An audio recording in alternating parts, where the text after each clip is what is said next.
Life is a highway, and 24-year-old social media sensation Alex the Trucking Guy is soaking it up as he makes a living in his big rig. What keeps me going is that I see 30-year-old Alex. Right now, I'm doing this to set that Alex up. Like, do this job for a couple of years, you work really, really, really hard, save your money, so that way you can actually retire early and live the life that you really want to live and do the things that you really want to do. Think long term. He's so right, but the Biden administration could be putting a wrench in his ride with its new rule that would force semis and buses to go electric starting in 2027. He bashed Biden's green dream last night on the Ingram Angle. They want to make these cars, they want to make the trucks, especially in California, electric. Would that work? What are the problems with electric trucks? I think it's a possibility, but I also think we're long from it.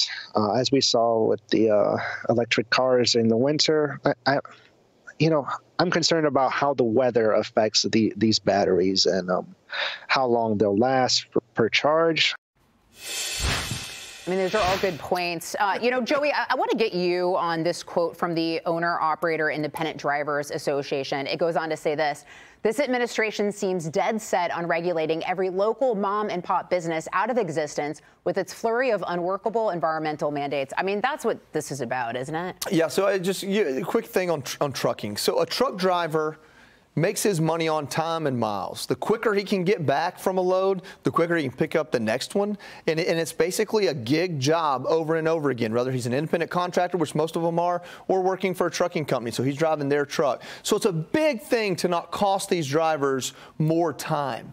They can only drive for about 11 hours at a time. They take a 30-minute break at 8 hours, and that helps stretch that out a little bit for them. And the reason why that's important is, let me give you some stats on the electric trucks available now. A Kenworth can go for 150 miles, and it takes 125 minutes to charge.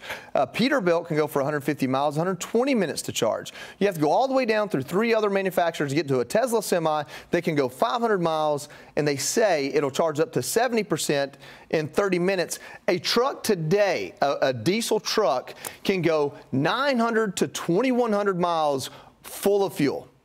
So what this would do to truck drivers, not just truck drivers, but think about all the perishable items. Why can you eat strawberries in the wintertime? Because somebody's going to bring them from California. You can't do that with perishable items if it's taken 3 times as long to get here. Medical items, all types of things. You do not understand when you try to impose a rule like this, how far behind technology is and how reliant we are. I don't think this is anything that could actually go into effect, but then we see that, I mean, as recently as last week, they are putting some of this in effect. I very much like eating strawberries in the wintertime. So, okay, David, I want to pull up these stats. This is the number of trucks on the road right now versus the number of electric trucks. It's staggering. 12+ million on the road right now for regular trucks. Less than 13,000 are electric trucks. 2027. Why?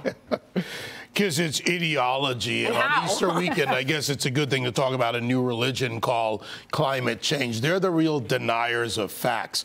Look, if you take a truck, a 70,000-pound long hauler, and you add the battery and all the other things to it, now you're adding 10 to 20,000 pounds, which wears out the tires faster, the brakes faster. Actually, it turns out that because, like electric cars, they're heavier, they actually have a bigger carbon footprint than an actual real car, as in a petrol one. But this will also kill the industry. The fact is, they don't care about whether it's right or wrong. They're pushing an ideology and a dogma, and the industry will never convert. No matter what they say, it will not work. Well, and Alicia, that's what's on my mind, is what would this do to the livelihoods of so many people? Well, and also, what would it do to the power grid and all of the upgrades that need to happen with these massive chargers? I mean, this is a long road to walk slowly on an electric vehicle. That will probably run out. All right. Hey, Sean Hannity here. Hey, click here to subscribe to Fox News YouTube page and catch our hottest interviews and most compelling analysis. You will not get it anywhere else.